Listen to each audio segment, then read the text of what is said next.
On se retrouve aujourd'hui pour la présentation d'une voiture que je n'aurais jamais cru imaginer tester un jour dans ma vie et sur la chaîne. C'est une voiture électrique, pas n'importe laquelle puisqu'il s'agit d'une Maserati. C'est la version électrique du Grecale et pourtant c'est une véritable Maserati, c'est la gamme Folgore. Pendant que je fais le tour, je vous donne les caractéristiques techniques. C'est un véhicule qui coûte en entrée de gamme 125 850 €. C'est un véhicule qui a 410 kW, on est en all-wheel drive, on a un moteur à l'avant, un moteur à l'arrière de 205 kW chacun, 4,865 m de long pour 1,948 m de large. On va pouvoir faire de la recharge rapide, recharger en 29 minutes de 20 à 80%. On chargera à ce moment-là en 150 kW, en charge 400 volts. Et on pourra aussi charger en 22 kW sur une prise AC. Même si elle partage la plateforme thermique, ils ont été assez malins chez Maserati puisqu'en fait les batteries sont sous le plancher en mode skateboard, donc ça on apprécie. On a 105 kWh et 97 kWh utiles. Alors on est clairement dans du SUV très haut de gamme, dites-moi ce que vous en pensez. Je trouve le look assez réussi, la combinaison du SUV et de la ligne sportive. Je trouve que c'est plutôt pas mal, j'aime bien surtout l'avant. C'est assez difficile de switcher en électrique par rapport au calandre. Et là, ils ont quand même gardé bien le côté Maserati. J'aime beaucoup. Je trouve que c'est assez réussi, effectivement. Cette couleur bleue là, avec toutes les paillettes à l'intérieur, là, on voit là, c'est un multicouche. C'est vraiment très réussi. Par contre, petit bémol ou gros bémol, vous allez me le dire en partie commentaire. On a un très grand espace à l'avant là, et pourtant on n'a pas de frunk. On a des belles grosses jantes sportives. Le logo Maserati qui est cuivré pour les versions électriques. Je trouve ça très classe. Le trident de Neptune avec cette couleur bleu océan là. C'est très beau. À l'arrière, côté conducteur, on a la trappe de recharge, type 2 et CCS. Je vais vous dire la vérité, en général, les sportives transformées en SUV, ça ne me plaît pas du tout. Je trouve qu'ils ont un mauvais mariage. Par exemple, j'aime pas du tout ce qu'a fait Porsche. Là, je trouve ça très joli. L'arrière est chouette, j'aime beaucoup. On a un grand coffre à l'arrière. Avec malheureusement un petit sous-coffre. Alors on se dit, mais pourquoi un aussi petit sous-coffre quand on voit quand même l'espace qu'il y a ici? Ça, c'est toujours pareil, c'est le compromis qu'on doit faire quand on a une voiture qui est à la fois thermique et électrique. Mais je trouve que pour une voiture thermique transformée en électrique, on a quand même un beau coffre. D'ailleurs, c'est exactement le même volume de coffre qu'on a sur la thermique, donc ils n'ont rien perdu. Là, on a une prise, ok, 150 watts. Là, on peut gagner en volume de charge si on veut, en repliant ça. C'est la base, mais bien évidemment, oh yes, c'est électrique. À l'arrière, on a donc marqué Maserati en cuivré, Grecale également, notre logo Maserati ici et le Folgore. On a une caméra à l'arrière, une autre sous le rétroviseur passager, des caméras sur le pare-brise, une à l'avant sur le côté du logo Maserati et une autre sous le rétroviseur conducteur. On peut s'attarder 2 secondes sur les optiques que je trouve très beau avec le petit détail, le Maserati ici et encore la présence du trident là. Donc au niveau extérieur, je le trouve très joli. Il fait à la fois gros SUV mais à la fois aussi SUV sportif. Je trouve que c'est bien réussi avec ce côté agressif un petit peu sur le pare-choc avant. Dommage que l'on n'ait pas de frunk, ça aurait été vraiment génial. Donc extérieur très réussi, dites-moi ce que vous en pensez. Maintenant on va passer à l'intérieur. Alors moi j'aime bien quand les poignées sont rétractables. Là c'est pas le cas, en tout cas elles ne sortent pas. Quand on prend place à bord de cette Maserati, là on sent tout de suite qu'on est, boum, on sent qu'on est dans du haut de gamme. Effectivement, je suis forcément, j'ai envie de dire, forcément, je suis très bien assis. Et vous le savez, moi j'aime les voitures minimalistes. Alors j'avais très peur en montant dans une Maserati, j'avais peur qu'il y ait plein de boutons, que ça soit assez old school, assez ancien. Et je suis assez content parce que Maserati fête leurs 110 ans cette année et ça fait pas du tout vieille voiture. Bien au contraire, on voit que c'est une marque certes ancienne, mais qui se met à la page niveau technologie. Et ça me plaît. Pourquoi? Parce que on a déjà là un bel écran ici, on a un autre écran là, on va le regarder dans les détails, voir si ça lagouille pas un petit peu. Mais vous voyez, c'est quelque chose d'assez neutre, d'assez simple. On a un volant qui est sport, qui est coupé ici, et il n'y a pas trop de boutons. Voilà, c'est pas trop chargé, c'est assez simple. On a un bouton pour démarrer ici, on a un bouton pour changer les drive modes là, la version sport, la version GT, la version max range qui va maximiser, comme son nom l'indique, l'autonomie. Il y a un mode off-road qui lui va un petit peu augmenter la garde au sol. Je suis en train de monter là. Ah, ça fait bizarre. J'entends une espèce de bruit de pompe et ça fait pchit. Ah ouais, j'ai monté la voiture. Pas fait exprès. Ça aussi, modernité, regardez. Hop là. Donc c'est une voiture made in Italy qui veut avoir le plus de produits italiens possible, notamment le sound system ici. Donc ça, c'est une marque italienne également. Tout est moussé, hein, ça c'est sûr. On a cette partie-là, c'est du carbone tressé.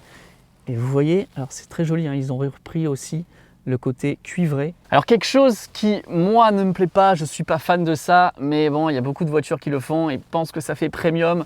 Je ne sais pas si c'est vraiment très utile, là aussi, dites-le moi en partie commentaire, mais on a les fameuses palettes au volant, voilà, pour pouvoir avoir un côté thermique dans une voiture électrique. Voilà, je ne suis pas ultra fan, mais en tout cas, ça va nous permettre de jouer sur la régénération. Donc on va pouvoir changer les différents modes. Quand je vais faire plus, apparemment, elle ne va pas avoir de régène du tout. Et quand je vais faire moins, on va pouvoir aller jusqu'à un mode de régénération maximale. Malheureusement, là aussi, on ne va pas pouvoir faire du one pedal driving. Mais j'ai testé, la régénération, elle est OK. On va dire même OK+, ça va pas mal. Mais voilà, moi j'aime bien quand une voiture électrique peut aller à 0, s'arrêter complètement et qu'il n'y a pas de rampage. Là, ce n'est pas le cas, c'est un petit peu dommage. L'habitabilité à l'intérieur, elle est vraiment bien. On se sent à l'aise, mais c'est vrai que ça, c'est assez haut. Et le nez, il paraît très très long. Donc comme j'ai pas l'habitude et que c'est pas ma voiture, je flippe un petit peu en la conduisant. Bon, je pense que c'est une question d'habitude après. C'est vrai que ça fait imposant, quoi. On se sent à bord d'une voiture assez costaud. Par contre, niveau conduite, c'est super maniable. Continue le petit tour à bord. Ici au milieu, on a l'iconique horloge de Maserati. On va voir le logo iconique. Ou alors on peut avoir comme ici le pourcentage avec l'autonomie restante. L'autonomie d'ailleurs de cette voiture, je ne vous l'ai pas dit, c'est 500 km en WLTP, ce qui est vraiment pas mal. Il faudrait pouvoir l'essayer sur une longue distance. Mais tout à l'heure, j'ai demandé au planificateur là avec 67% environ. Je lui ai dit d'aller à Paris, donc il y a 900 km bien tassés. Et il va nous dire avec, je crois qu'ils nous ont dit que c'était TomTom, il m'avait dit 5 recharges. Donc pareil, un planificateur va me dire arrête-toi là, là, là et là. Donc ça, c'est un bon point également. Bon, l'écran central, il est très lisible. Ici, on a un double écran, un petit peu en mode portefeuille ouvert. D'ailleurs, ouais, j'ai touché là, c'est tactile. Donc tout est tactile, ça c'est aussi ce qui me plaît dans cette voiture finalement. C'est qu'on pourrait dire, ah ben Maserati, c'est peut-être une voiture de vieux. Et en fait, je trouve que c'est très moderne à l'intérieur. Donc on va pouvoir se promener dans les menus. Alors ça répond OK, ça répond OK. On va se balader là dans la navigation. Je ne sais pas ce que vous en pensez. Bon, ça va, hein, ça marche. Mais on n'est pas sur de l'écran Ryzen, hein, forcément. Mais bon, ça va, c'est pas mal.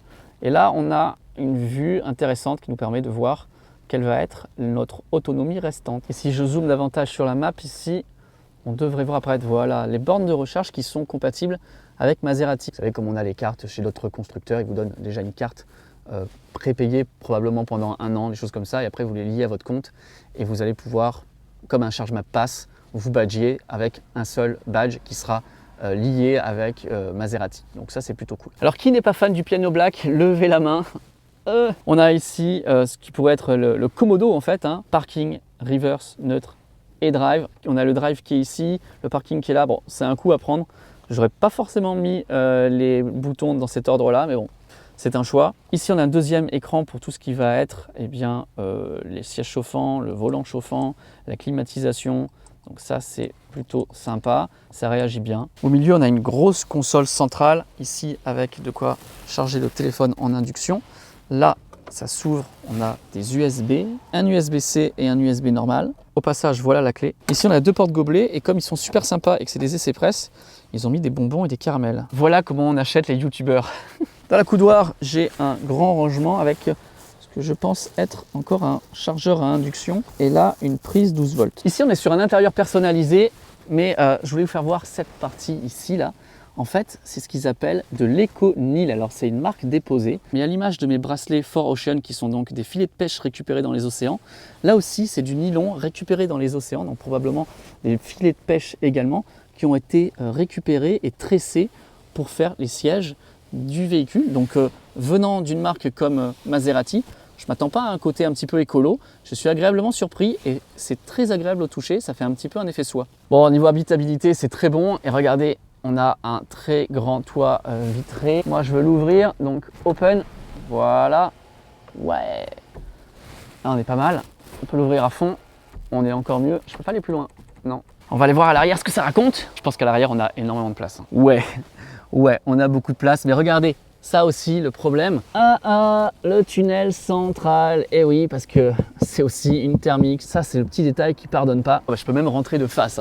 Waouh. Là, par contre, pour voyager, on est à l'aise.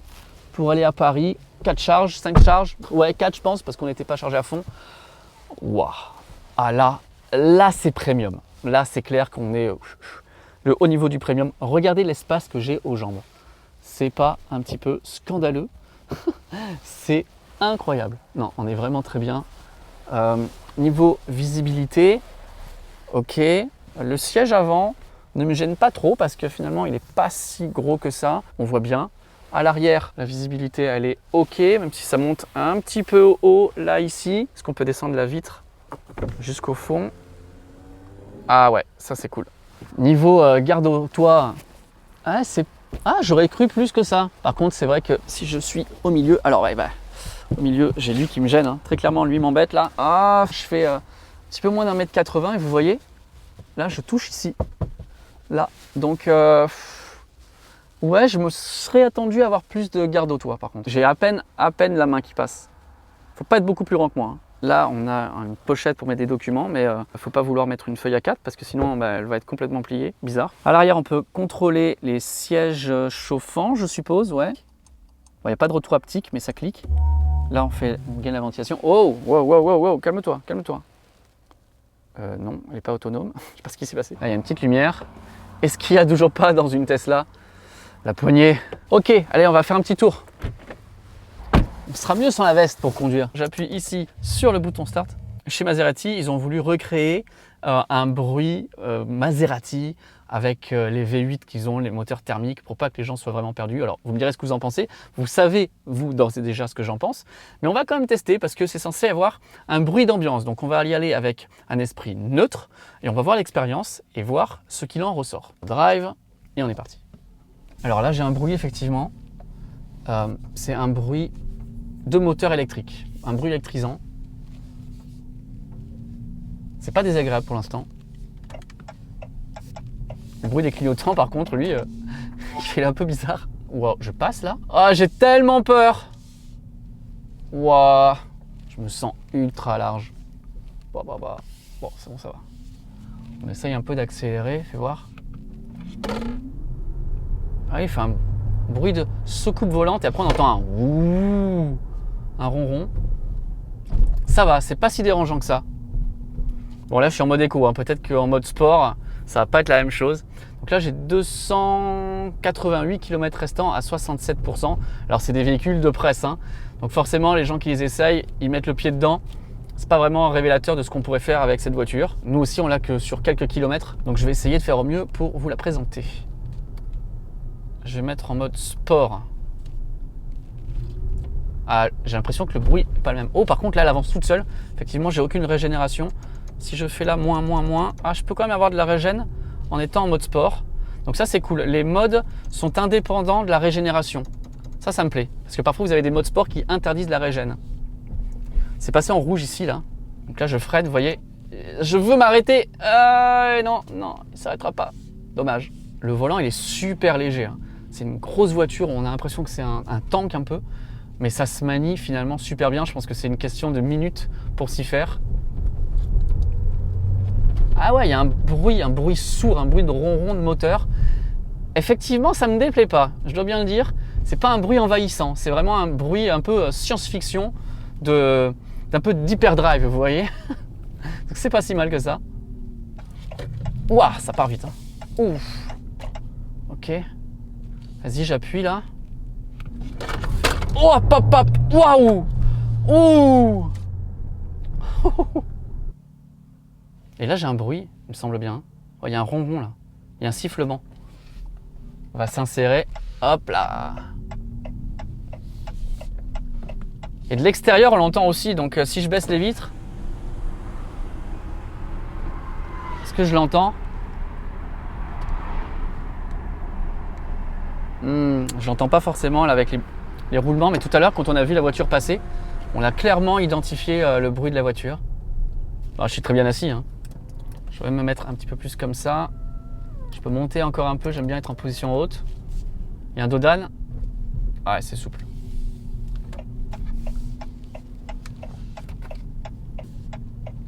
C'est très souple et là en mode sport, c'est hargneux. Hein. Un petit appui sur la pédale et ça part de suite. Oui, tout va bien. Alors on a les aides à la conduite de niveau 2, on ne pourra pas les utiliser aujourd'hui pour voir comment ça marche. Et je vais prendre à droite là et on va passer devant le superchargeur de Mougins. Ah ouais. Oh. Et là le superchargeur, on pourrait charger donc là à 150 kW. Il faudra avoir l'application Tesla et charger la non Tesla. Mais ça marcherait. On a la prise qui est du bon côté, donc ça c'est cool. Malheureusement je pourrais pas aller faire un tour d'autoroute. Ah, pas le temps, dommage. Je dois avouer que j'aime bien le toucher des palettes. Normalement j'aime pas ça, normalement c'est des trucs en plastique. Là c'est métallique, ça donne envie de s'amuser avec. Mais bon, moi je préfère avoir de base la régène à fond de toute façon. Quand on a l'habitude après de conduire avec la One Pedal Driving, je trouve que c'est beaucoup plus intéressant que de s'amuser avec les palettes. Bon, pourquoi pas hein. Là il y a du monde, il va falloir s'insérer dans le rond-point. Alors il y a un peu de lag, sous la pédale là, en mode éco. Je vais me remettre en mode sport pour voir si on a ce lag aussi. Je vais tester, je me mets là à l'arrêt, comme au rond-point. Et est-ce que j'ai du lag dans la pédale? Non, ouf, non. Non, clairement non. Dans l'ordinateur de bord qui est pas mal fait, on peut avoir plein d'informations sur le véhicule, sur la consommation des moteurs, les trucs standards. Et on peut aussi, ce qui est bien, parce que certaines voitures ne le font toujours pas, on peut régler la recharge à une heure donnée, à une période donnée pour bénéficier par exemple du tarif heure creuse quand c'est possible. C'est là toutes les informations, moteur électrique, on voit le moteur électrique avant, le moteur électrique à l'arrière, gestion du couple, drag race. On a pas mal d'informations, le mode off-road, on peut voir le tangage, le roulis, la hauteur.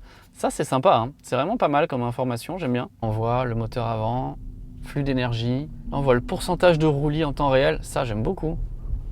Moteur électrique, ça me plaît. On voit en kilowatts, la régène, la conso, la régène.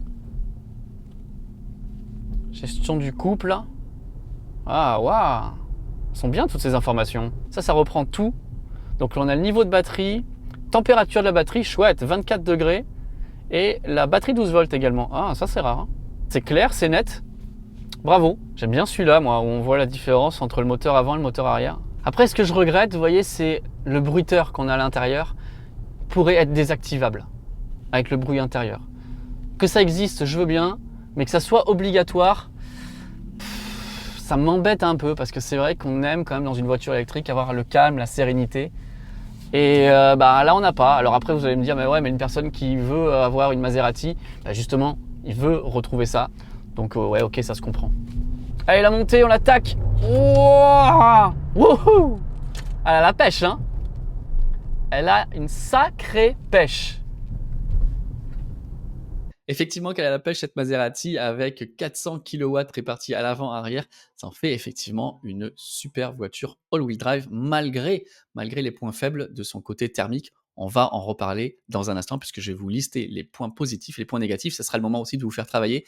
Vous allez me dire si vous êtes d'accord ou non avec moi sur les différents points que je vais soulever. Mais juste avant, je voulais quand même remercier Maserati, oui, de m'avoir contacté et de m'avoir permis de pouvoir tester cette grille calée 100% électrique. On va commencer tout de suite par les points négatifs. Les points négatifs, je n'aime pas normalement ces palettes au volant, même si je vous ai dit que là, je trouvais le toucher assez intéressant, assez agréable, parce que c'est du métal, mais je trouve que ça n'a vraiment aucun intérêt sur une voiture électrique de jouer avec ça, alors qu'il faudrait avoir quelque chose qui se rapproche du One Pedal Driving. Ce qui va avec aussi, c'est le problème du rampage. Cette voiture, si vous lâchez le pied du frein, la voiture avance toute seule. Non, normalement, une voiture électrique, ce que l'on veut, c'est qu'elle s'arrête toute seule et qu'on n'ait pas à laisser le pied sur le frein, sinon elle avance toute seule. Donc ça fait 2 points. Le troisième point, c'est le tunnel central, forcément. Elle hérite de sa cousine thermique avec ce tunnel central. C'est vraiment gênant. C'est dommage qu'il n'ait pas été possible pour eux de le supprimer. Un autre problème aussi, on se retrouve toujours avec ce problème de plateforme partagée, c'est il n'y a pas vraiment de sous-coffre à l'arrière. Alors il y a un tout petit sous-coffre, mais c'est pas un sous-coffre digne d'une voiture électrique. Et pareil, on n'a pas du tout de frunk à l'avant. Ça, c'est super dommage, alors qu'on a un très gros nez à l'avant, on pourrait avoir un excellent frunk. Et là, il n'y en a pas du tout. On va parler quand même des points positifs maintenant, mais dites-moi tout de suite si vous êtes d'accord avec moi ou non sur les points négatifs, peut-être que vous en avez relevé aussi d'autres. Les points positifs, c'est qu'elle peut faire 500 km d'autonomie avec une pleine charge. Bon, on l'a pas encore essayé, mais c'est l'homologation WLTP, donc ça c'est pas mal. Ce qui va avec ça, c'est la recharge à 150 kW. Pareil, j'ai pas testé la recharge rapide, Ça dépendra bien évidemment de la courbe de recharge, est-ce qu'elle est plate ou non, mais il nous annonce quand même un temps de recharge tout à fait correct, donc je pense que la courbe doit être très bonne. Le planificateur aussi, il était vraiment très bien, j'ai fait un go à Paris, ça a bien marché, ça n'a pas ramé, les informations avaient l'air aussi correctes, donc ça c'est un bon point. On voit que même si la marque a 120 ans d'existence, cette voiture, moi j'avais peur qu'elle fasse vraiment vieillotte, eh bien c'est pas le cas du tout, il y a vraiment plein de techno à l'intérieur. Le côté écolo que je n'attendais pas du tout dans une Maserati, on a ce revêtement, ce tissu éconyle, donc c'est du nylon récupéré des océans, je mets 2 gros pouces en l'air rien que pour ça. Et puis le bruit d'ambiance qui me déplaît pas tant que ça, parce que c'est un côté un petit peu moteur slash science-fiction que j'aime bien, mais petit bémol, j'aurais aimé qu'il soit désactivable. Donc voilà, là aussi dites-moi si vous êtes d'accord ou non sur les points positifs, peut-être que vous en avez aussi listé d'autres. En conclusion, eh bien je trouve que c'est probablement la meilleure voiture électrique qu'on ait testée depuis très longtemps, qui soit une cross énergie comme ça, à la fois thermique et électrique. Alors on parle pas des Kona et des Iniro qui datent déjà un petit peu, mais c'est vrai que ces derniers temps, tout ce qui était plateforme partagée, c'était vraiment pas terrible et je serais vraiment contente de pouvoir tester une voiture qui aurait une plateforme dédiée rien que pour l'électrique. Est-ce que vous êtes d'accord avec moi, oui ou non? Il n'y a pas de problème.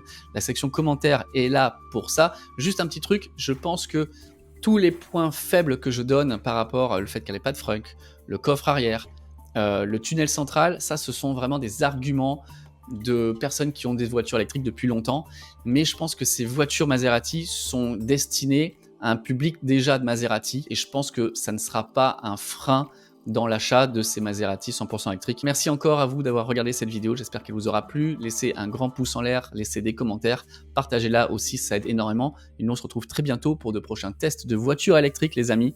Ciao ciao.